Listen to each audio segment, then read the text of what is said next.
Hi everyone.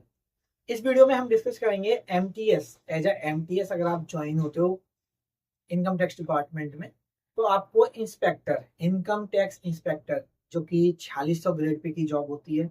CGL में बहुत अच्छे नंबर लाने के बाद आपको ये पोस्ट मिलती है। इस पोस्ट का एक अलग ही क्रेज होता है जो एसएससी सीजीएल एग्जाम की तैयारी कर रहे होते हैं। तो आपको एमटीएस से टीए बनने में, वो सॉरी, एमटीएस से इंस्पेक्टर बनने में कितने साल लगते हैं, कौन कौन से बीच में प्रमोशन आते हैं, वो हम इस वीडियो में डिस्कस करेंगे।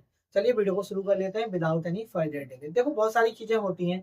एमटीएस क्यों ज्वाइन करता है? या तो बच्चे का सीजीएल नहीं हो रहा होता है, या फैमिली बैकग्राउंड ऐसा होता है कि उसे कोई ना कोई जॉब ज्वाइन करनी होती है। कभी कभी ऐसा भी होता है कि यार हम मेहनत बहुत करते हैं बट हमारा नसीब नहीं होता, हमको नहीं मिल पाता इंस्पेक्टर, हमें एमटीएस ही रह जाते हैं। तो अगर किसी भी कारण बस, कभी कभी हम बहुत मेहनत करते हैं, सीरियसली बता रहा हूँ, बट नहीं हो पाता, और फिर हम हार मान के सोचते हैं कि ठीक है मैं एमटीएस हूँ, एमटीएस ही ठीक है। तो अगर आपको भी ऐसा लगता है कि आज मुझसे सीजीएल नहीं निकलेगा, या आपने कोशिश करोगे और सपोज कल को आप सीजीएल नहीं भी निकलता, अगर आप एज एमटीएस भी ज्वाइन कर लेते हो, तो आपको इंस्पेक्टर बनने में कितना टाइम लगेगा? देखो, एमटीएस से जो टैक्स इंस्पेक्टर बन, एमटीएस से सबसे पहले जो प्रमोशन आता है वो आता है टीए का। टैक्स असिस्टेंट बोलते हैं उसे, टीए का। वो आता है लगभग, आप मान के चलो कि एवरेज 4 से लेके 6 साल में बनता है। मैंने ये कैसे बनते हैं वो बता दिया, लेकिन एवरेज आप 5 साल लेके चल सकते हो। जिनकी रैंक अच्छी होती है वो 4 साल में बन जाते हैं। जिनकी सबसे, जैसे एक जोन में हो जाता है, एक जोन में सपोज मुंबई जोन में आए, आप 200 बच्चे हैं, और 200 बच्चों में से आपका रैंक 30-40 में ही है। सपोज 4 साल बाद प्रमोशन स्टार्ट होता है, लगभग लगभग 4 साल बाद 30 बच्चों का प्रमोशन हुआ। तो आप तो आ जाओगे अगर 40 बच्चों में आपकी रैंक 20 है। लेकिन अगर आपकी रैंक 160 है, तो आप नेक्स्ट बैच में आओगे। फिर नेक्स्ट बैच का प्रमोशन होता है 6 महीने बाद, फिर उसके नेक्स्ट बैच का प्रमोशन होता है 6 महीने बाद। तो इस तरह से प्रमोशन चलता है। तो जितनी अच्छी रैंक होगी आपको उतना जल्दी प्रमोशन मिल जाएगा। 4 से 6 साल में, जिनकी रैंक खराब होती है उनको 6 साल लग जाते हैं एमटीएस से टीए बनने में। तो आप ये मान सकते हो कि आपकी मिड में रैंक आती है, सपोज 200 बच्चों का हुआ, आपकी 70-80 रैंक आती है, तो आप 5 साल में टीए बन जाओगे।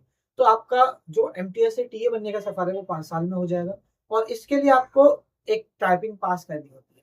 उसके बाद टीए के बाद आप सीनियर टीए बनते हो। सीनियर टीए बनने के लिए जो टाइम पीरियड होता है वो 3 साल का होता है, कि टीए से सीनियर टीए आप 3 साल में बन जाते हैं। और यहाँ पर एक सैलरी में बहुत ज्यादा हाइक मिलती है।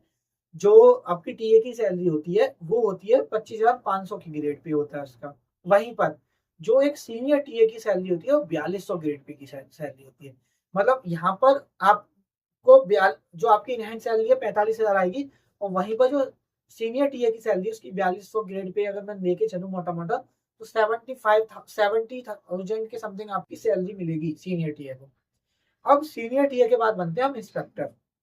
वैसे तो दो ऑप्शन होते हैं, office superintendent, OS office superintendent बन सकते हैं सीनियर टीए के बाद। आपके पास दो विकल्प होते हैं।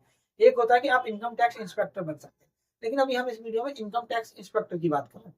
तो इनकम टैक्स इंस्पेक्टर के लिए ऐसा कोई टाइम पीरियड नहीं होता कि सीनियर टीए से इंस्पेक्टर बनने के लिए इतना, लगभग आप 2 साल में बन जाते हैं। आप मतलब एक सीनियर टीए कभी भी इंस्पेक्टर बन सकता है, क्योंकि देखो ज्यादा गैप तो है नहीं, वो 4200 ग्रेड पे की है। और जो आपकी इंस्पेक्टर की जॉब है वो 4600 ग्रेड पे की है, 400 ग्रेड पे का फर्क है। तो इतना ज्यादा ग्रेड पे का फर्क तो है नहीं। तो यहाँ पर आपका 2 साल बाद लगभग मान सकते हो कि आप इंस्पेक्टर बन जाओगे। ठीक है, आप मतलब बेसिकली आप सीनियर टीए के बाद कभी भी एलिजिबल होते हैं। जैसे ही वैकेंसी आती है इंस्पेक्टर की, आपको प्रमोशन दे दिया जाएगा। तो 5 साल आपकी एमटीएस से टीए बनने में लगती है। फिर टीए से सीनियर टीए बनने में 3 साल, फिर 2 साल में उधर मोटा मोटा अगर मान के चलो, तो एक एमटीएस को इंस्पेक्टर बनने में 10 साल लगती है। तो ये आपकी जर्नी रहेगी, बट आप इंस्पेक्टर बन जाओगे। अगर ये वीडियो इन्फॉर्मेटिव लगी है आपको, तो वीडियो को लाइक कर देना, चैनल को सब्सक्राइब कर लेना for more video related to regarding this topics. आपसे मुलाकात होगी किसी नेक्स्ट वीडियो में, तब तक के लिए ख्याल रखिए अपना।